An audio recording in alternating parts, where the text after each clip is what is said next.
Llegué temprano del trabajo y desde la banqueta vi movimiento raro en mi casa. 2 coches estacionados enfrente, el de mis papás y el de mi hermano. Se me apretó el estómago. Abrí con mi llave y en cuanto crucé la puerta, me pegó un olor fuerte a pintura fresca. Y luego vi mis cosas regadas por toda la sala. Mi buró, mi cómoda, lámparas, hasta la banca de la recámara, como si alguien hubiera decidido mudarme a la fuerza. Escuché voces arriba, voces de gente trabajando. Subí casi corriendo, con el corazón a 1000, y cuando llegué al pasillo me quedé clavada en seco, parada en la entrada de mi recámara. Ahí estaban mis papás, mi hermano Diego, mi cuñada Renata, y 2 señores con rodillos, pintando mis paredes. Mis paredes, las que me tardé semanas en elegir, las estaban pintando de rosa. Un rosa chillón que parecía de juguete. Renata volteó y sonrió, como si me estuviera dando una sorpresa bonita. «Ah, qué bueno que ya llegaste», dijo, tranquila. Decidimos arreglar la recámara principal antes de mudarnos. ¿A poco no te encanta el color? Me quedé sin aire. Literal. «Paren», les dije a los señores, con la voz temblándome de coraje. «Paren ya. No pinten ni una pasada más». Los 2 se quedaron congelados, se miraron entre ellos y bajaron los rodillos, confundidos. Volteé con mi mamá. «¿Qué están haciendo aquí?», le solté. «¿Cómo se metieron?». Y mi mamá, con toda la calma del mundo, sonrió chiquito. «Con la llave que me diste, mija». Ahí, en esa frase, me regresé meses atrás, a todo lo que había pasado, a cómo llegamos a este punto. Me llamo Mariana. Tengo 33 años y trabajo como diseñadora de interiores en una empresa grande, de esas que traen proyectos pesados y clientes exigentes. Me pagan bien y la verdad, sí me gusta lo que hago. Pero esto no va de mi trabajo. Esto va de la decisión más grande que tomé como adulta y de cómo esa decisión me reventó a mi familia en la cara. Hace como 1 año y medio, decidí comprar una casa. No una casa bonita de revista, no. Me compré una casa que se estaba cayendo. La vi en anuncios y las fotos estaban espantosas. Pintura descarapelada, el patio hecho monte, humedad en paredes. Todo gritaba: «Gasto, problema, vas a sufrir». Pero yo lo vi distinto. Yo vi potencial. Y, sobre todo, vi algo que yo quería desde siempre. Un patio. Toda mi vida adulta viví en departamento. Entre vecinos pegados, reglas de condominio, ruido, falta de espacio. Yo quería mi lugar. Quería poder mover un mueble sin pedir permiso. Quería tener plantas. Quería abrir una puerta y sentir: esto es mío. El precio estaba bajo justo por el estado de la casa y por la zona. Y por primera vez un crédito hipotecario me quedaba a modo. Cuando le conté a mis papás, casi se atragantan en la cena del domingo. «Mariana, ¿en qué estás pensando?», me dijo mi mamá, con ese tono de «ya te fuiste por el hoyo». «Con lo que vas a gastar mejor te compras un departamento ya listo», remató mi papá, moviendo la cabeza.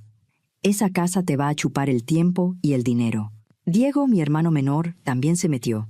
«En serio, mana, mejor un departamento. Algo sencillo», dijo. «Eso suena a pesadilla». Y ahí estaba Renata, como siempre, sentada con ellos. Renata casi no habló, pero yo la veía, poniendo cara, haciendo gestitos cuando yo decía remodelación o jardín, como si todo lo que yo hacía le pareciera ridículo. Renata siempre ha sido así conmigo, juzgona, de esas personas que actúan como si supieran más que todos. Y lo peor es que ella nunca ha tenido un trabajo formal. Se la vive con el celular, subiendo cosas, queriendo vivir de redes, hablando de proyectos que nunca aterrizan. Pero ese día me valió. Yo estaba decidida. Tramité el crédito, firmé papeles y de pronto ya era dueña de una casa. El día que me dieron las llaves, me paré en la sala, que estaba hecha un desastre, y me dio una emoción que casi me hacía llorar. Era un caos, sí, pero era mi caos. Era mío. La remodelación me tomó 6 meses.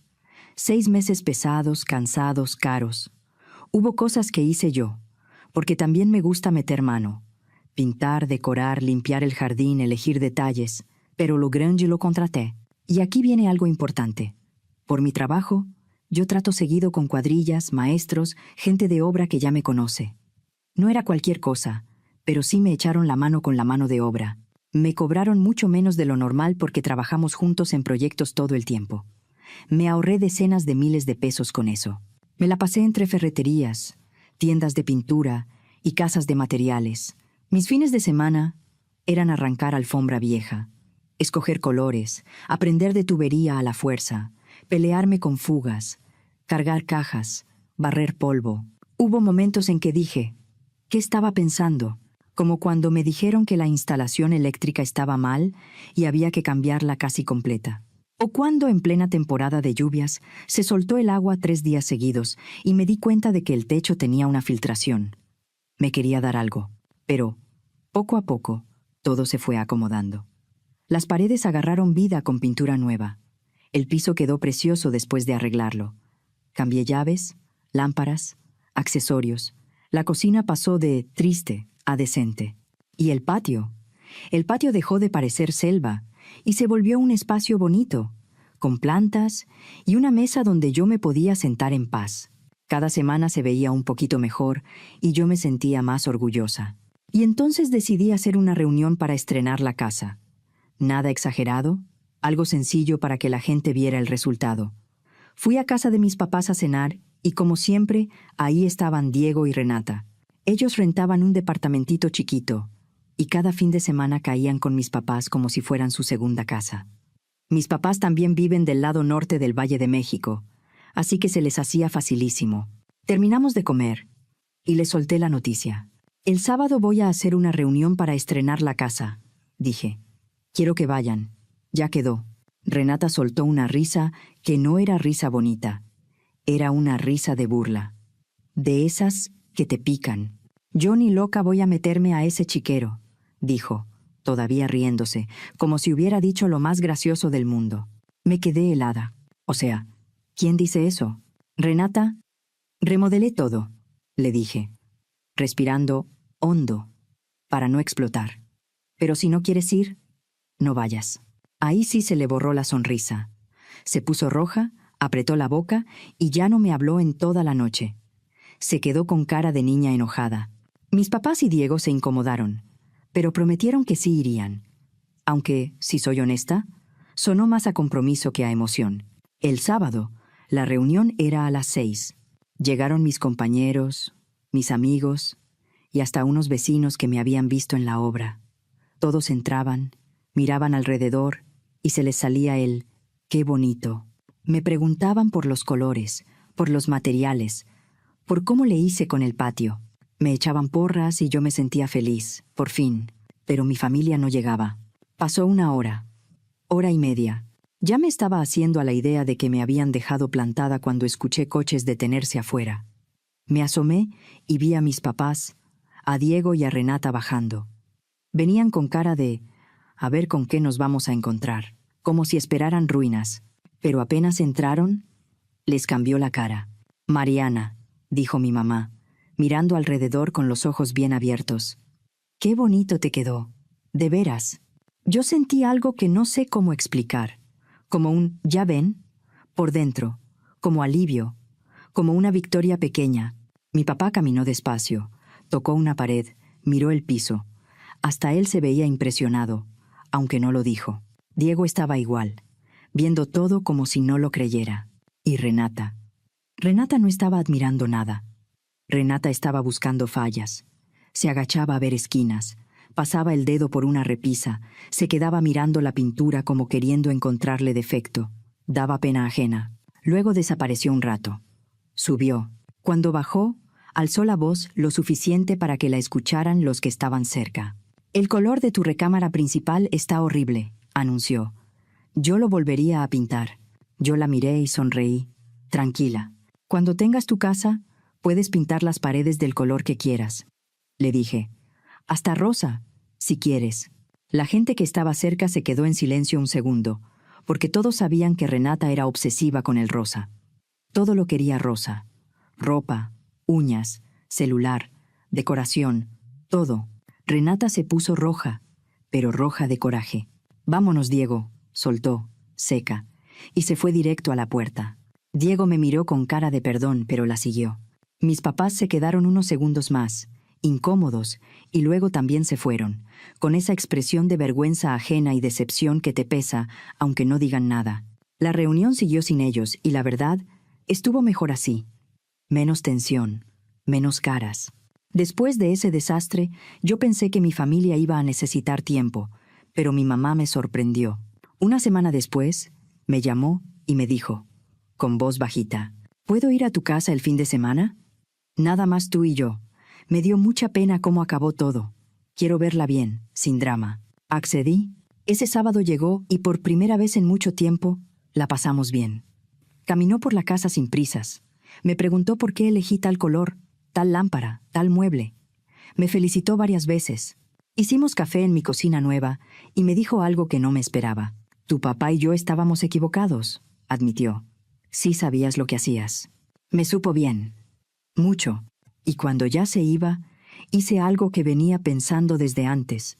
Aquí, le dije. Y le puse una llave extra en la mano. Por si un día salgo de la ciudad o algo. Para que vengas a regar mis plantas. O a revisar que todo esté bien. Mi mamá me abrazó. Tomó la llave y me dijo, gracias, mija. Y yo, de verdad, pensé que eso era un paso para volver a la normalidad.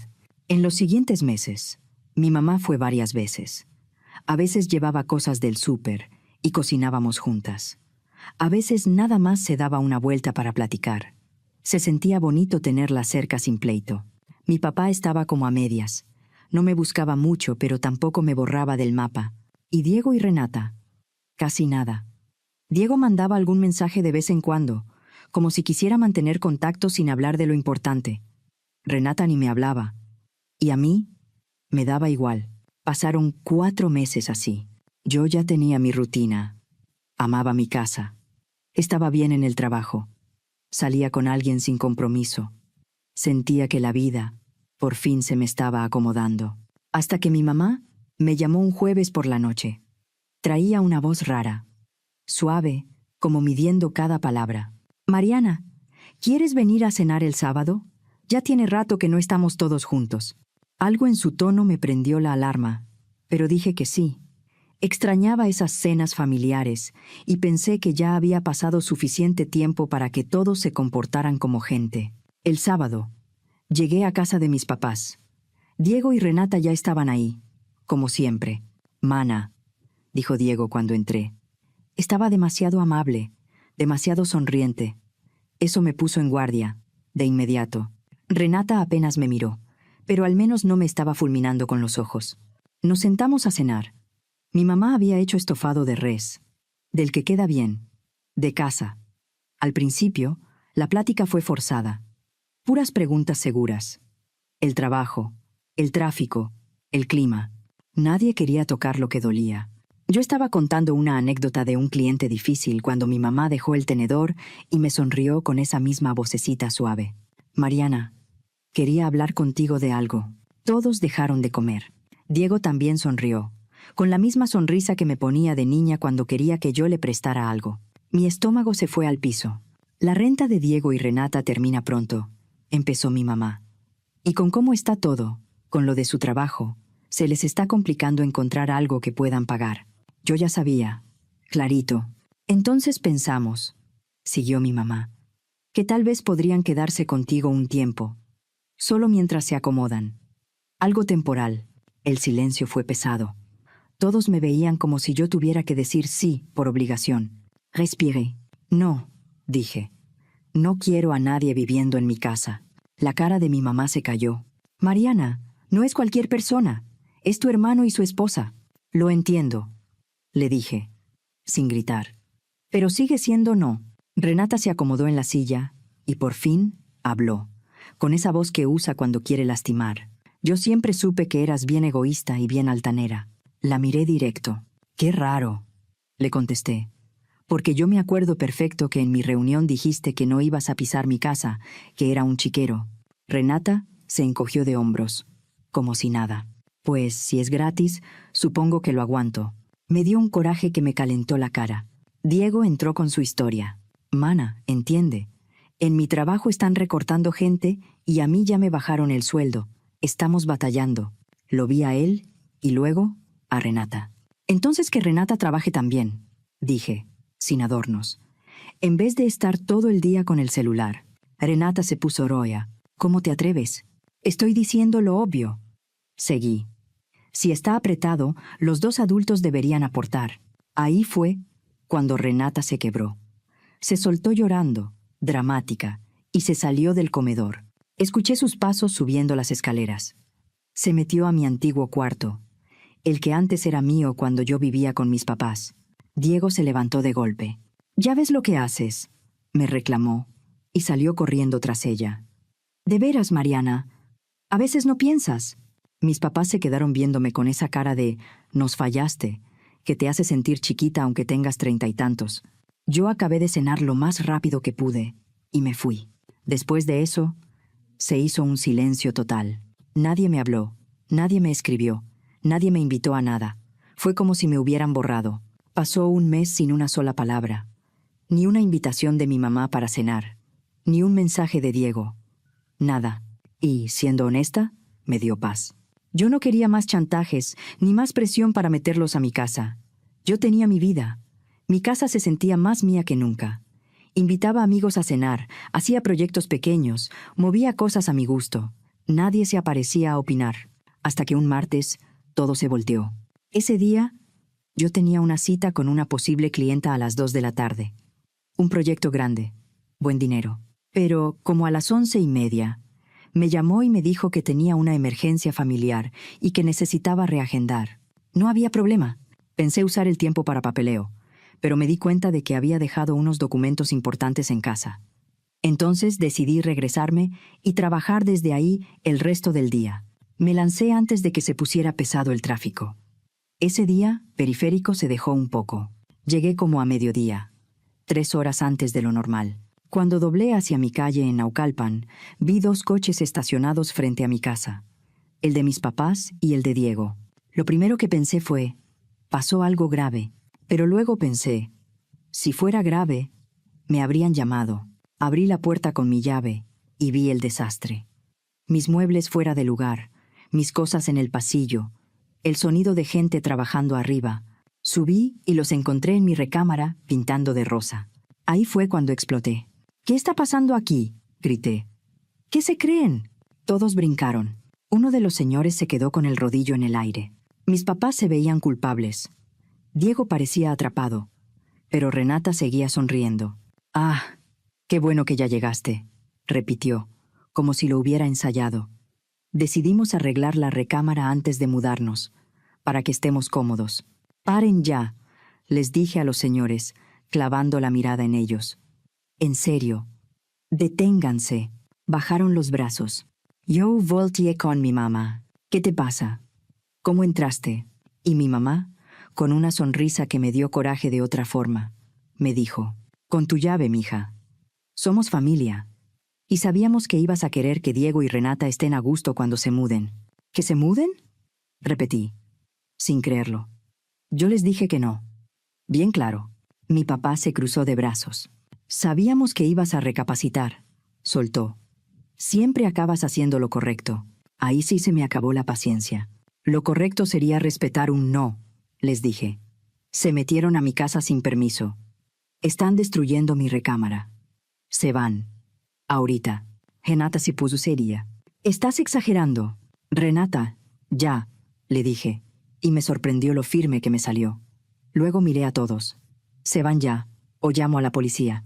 Mis papás empezaron con su discurso de que la familia se apoya, que yo era egoísta, que cómo podía hacerle eso a mi hermano. Diego gritaba que yo no entendía su situación. Renata me decía ingrata. Los señores, bien listos, empezaron a guardar sus cosas en silencio. Se notaba que no querían estar en medio. En cuanto vieron que esto iba a escalar, bajaron las brochas, cargaron su cubeta y se fueron rápido. Cuando se quedaron solos mis papás, Diego y Renata, les hablé despacio, para que quedara claro. «Se van ahorita. Ya. O hago una llamada y vienen por ustedes». Me vieron como si yo fuera la loca. Pero algo en mi cara o en mi voz les dejó claro que no estaba jugando. Uno por uno salieron de mi recámara, bajaron las escaleras y se fueron por la puerta principal. Me quedé sola, temblando, viendo mi pared. La mitad todavía era el gris cálido que yo había elegido con tanto cuidado. La otra mitad era ese rosa horrible que me daban ganas de borrar con las manos. No podía permitir que esto pasara otra vez. Ya me habían demostrado que no respetaban límites. Lo primero que hice fue llamar a Miguel, un maestro de confianza que me había ayudado en varias cosas y vivía relativamente cerca. «Miguel, necesito que vengas a cambiar chapas ya», le dije. «Es una urgencia». Mientras llegaba me fui directo a una tienda de pintura y compré el mismo tono exacto que tenía en mi recámara. Yo no iba a dormir con ese rosa ni una noche. Miguel llegó y cambió todo. La chapa de la puerta principal, la de atrás, y también ajustó la de la cochera. Entre la urgencia y el material, se me fueron varios miles de pesos. Pero era eso o seguir con miedo. Cuando terminó, me miró con cara de «¿Qué pasó aquí?», pero no preguntó de más. «Cualquier cosa, me llamas», me dijo. Esa tarde y esa noche me la pasé pintando. Con coraje, con cansancio, pero pintando. No quería ni una mancha de lo que habían hecho. Cuando terminé, eran como las 2 de la mañana. La recámara volvió a verse normal, pero yo estaba tan alterada que no pude dormir ahí. Me fui al cuarto de visitas y me quedé dormida a medias, como con un ojo abierto. Al día siguiente, llamé a un par de personas para que me ayudaran a subir de nuevo los muebles pesados a su lugar. Y luego hice algo que, siendo sincera, debía hacer desde mucho antes. Llamé a una empresa de seguridad. «Quiero cámaras alrededor de toda la casa», les dije, «y un sistema de alarma completo. Sensores de movimiento, sensores en puertas y ventanas. Todo». Pagué la instalación urgente para no esperar semanas. Al día siguiente llegaron. Dejaron cámaras apuntando a la calle, a la entrada, al patio, a los costados. Pusieron sensores en puertas y ventanas. La alarma quedó conectada a una aplicación en mi celular, para poder ver y recibir alertas. Por primera vez en semanas, sentí que podía respirar, y lo comprobé más rápido de lo que imaginaba. Un par de días después, estaba en mi escritorio en la oficina, revisando planos, cuando mi celular empezó a vibrar sin parar. Alerta de movimiento. Intento de apertura en la entrada principal. Alarma activada. Sentí un golpe en el pecho. Abrí la aplicación y vi la cámara en vivo. Ahí estaba Diego, parado justo frente a mi puerta. Traía la cara tensa, llena de nervios. En la mano traía una llave. Yo reconocí esa llave. Era la copia que yo le había dado a mi mamá. Mi mamá siempre la cargaba en la bolsa, así que no me costó imaginar de dónde salió. Lo vi intentar meterla en la chapa nueva. No entraba. La movía, la giraba, se desesperaba. Luego se hizo hacia atrás, volteó a los lados, como buscando si algún vecino lo estaba viendo. Y entonces caminó a su coche, abrió la cajuela y sacó una pata de cabra. «No, no puede ser», pensé. «No puede ser que mi propio hermano». Diego metió la pata de cabra en el marco de la puerta y empezó a hacer palanca. Se escuchaba el aullido de la alarma. Se veían las luces parpadeando. De pronto se detuvo, se asustó, tiró la herramienta al piso y corrió al coche. Se fue arrancando como si lo persiguieran. Yo me quedé viendo el celular, con la mano fría, paralizada. Yo sabía que estábamos mal, pero nunca pensé que Diego iba a intentar meterse a mi casa a la fuerza. Esto ya no era drama familiar. Esto era delito. Guardé el video y me fui directo a la fiscalía. Llegué y dije lo más claro que pude. «Vengo a levantar una denuncia por intento de allanamiento y por daños. Tengo video». Cuando vieron el video, me tomaron en serio. Se veía la cara de Diego, se veía la llave, se veía la pata de cabra. No había manera de negarlo. Me pidieron la evidencia. La entregué y me dijeron que me avisarían para los siguientes pasos. Ese día regresé a mi casa con una mezcla rara. Sentía que hice lo correcto, pero también me dolía. Era mi hermano, pero ya había cruzado una línea que no se cruza. El sábado en la noche, me llamó mi mamá y no me dejó ni saludar. «Mariana, ¿qué hiciste?», gritó. «Nos hablaron de la fiscalía. Dijeron que Diego tiene que presentarse, que lo van a traer si no va». Yo respiré hondo. «Sí, mamá», le dije.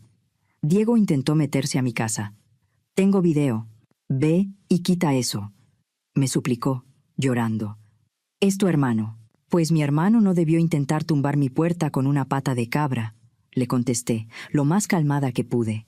Mi mamá lloraba y lloraba, diciendo que yo estaba destruyendo a la familia, que cómo podía, que qué iba a decir la gente, que Diego se iba a meter en problemas. Yo la escuché. Y cuando se calmó tantito, le dije lo único que estaba dispuesta a ofrecer. Voy a ir, dije. Pero solo con una condición. Lo que sea, mija, dijo, desesperada. Ustedes me dejan en paz. Le solté. Nada de aparecerse en mi casa. Nada de presionarme para que se muden. Nada de arreglar mi casa a escondidas. Y devuélveme la llave. Me dejan completamente en paz. Sí, dijo de inmediato. Sí, sí, lo que quieras. Te la devuelvo. Nada más ve. Colgué y mi celular se volvió una locura. Mensajes de mi papá, llamadas de Diego, mensajes de Renata. Por favor, fue un error. Ya no va a pasar. De veras. Maná, ayúdame. Solo esta vez. Yo los dejé que se desesperaran toda la noche.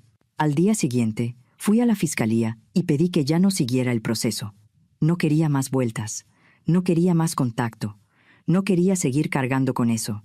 Diego se presentó, lo regañaron, lo cuestionaron y salió con el susto encima. Y, aunque a mí me dolió, el susto era justo lo que necesitaba, porque funcionó. A partir de ahí, nadie me buscó.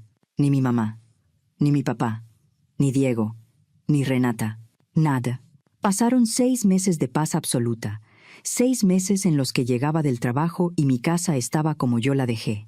6 meses en los que me iba un fin de semana y no regresaba con miedo a encontrar paredes pintadas o muebles arrumbados. Yo ya casi estaba olvidando todo cuando me encontré a mi prima, Lilia, en el súper, en el pasillo de cereales.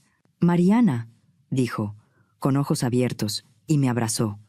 «Ya tenía rato sin verte. ¿Cómo estás?» Platicamos un poco de la vida, de trabajo, de cosas normales. Y luego, como suele pasar, salió el tema familiar. «Oye», me dijo Lilia, bajando la voz, «escuché que Diego y Renata están viviendo con tus papás. Mi tía dijo que Renata está embarazada». «Qué fuerte, ¿no?» Me quedé quieta un segundo. «¿Embarazada?», repetí. «Sí», dijo Lilia. «Y dicen que están bien apretados de dinero, que lo del trabajo de Diego sigue igual y, ahora, con bebé, ahí, de golpe». Muchas cosas me hicieron sentido. La insistencia, la presión, el descaro. Lilia suspiró. «Me da cosa. Pero pues tus papás están felices de ayudarlos». Yo asentí, sin comprometerme con nada. No iba a contarle toda la historia ahí, junto a la caja de cereal. Pero, de camino a casa, pensé en eso. Diego y Renata viviendo con mis papás. Renata embarazada. Mis papás cargando con todo. ¿Sentí culpa? Un poquito. Sí, soy humana, pero, sobre todo, sentí alivio. Porque no era mi problema resolverlo. Yo tomé buenas decisiones para mí. Comprar esa casa, aguantar la remodelación, arreglarla a mi gusto, poner límites, cambiar chapas, poner cámaras, defender mi espacio cuando intentaron pasarse. Mi casa sigue bonita. Me da gusto llegar. Me da orgullo ver lo que logré. Y si alguien piensa que eso me hace egoísta, la verdad ya no me importa. Yo trabajé por lo mío. Yo me rompí el lomo por esa casa, y tengo todo el derecho de cuidarla. Mi familia tomó sus decisiones. Yo tomé las mías. No me toca arreglarles la vida, ni dejar que se aprovechen solo porque compartimos sangre. A veces tienes que elegirte a ti, aunque duela, aunque te digan que eres la mala, aunque pierdas relaciones que creías que eran para siempre. Yo elegí protegerme, y lo volvería a hacer. Quiero decirles algo con el corazón en la mano.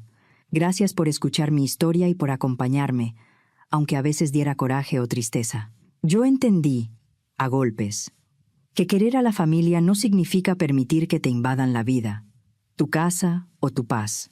Aprendí que un no dicho a tiempo también es una forma de amor, porque pone orden donde otros quieren imponerse. Me costó aceptar que hay personas que confunden apoyo con derecho, y que si una vez cedes por culpa, después ya no te piden, te exigen. Hoy sé que cuidarme no me hace mala, me hace responsable de lo que construí con esfuerzo. Si algo les dejo, es esto. Pongan límites sin miedo, defiendan lo suyo con calma y firmeza, y no se castiguen por elegir la tranquilidad. Los abrazo de verdad.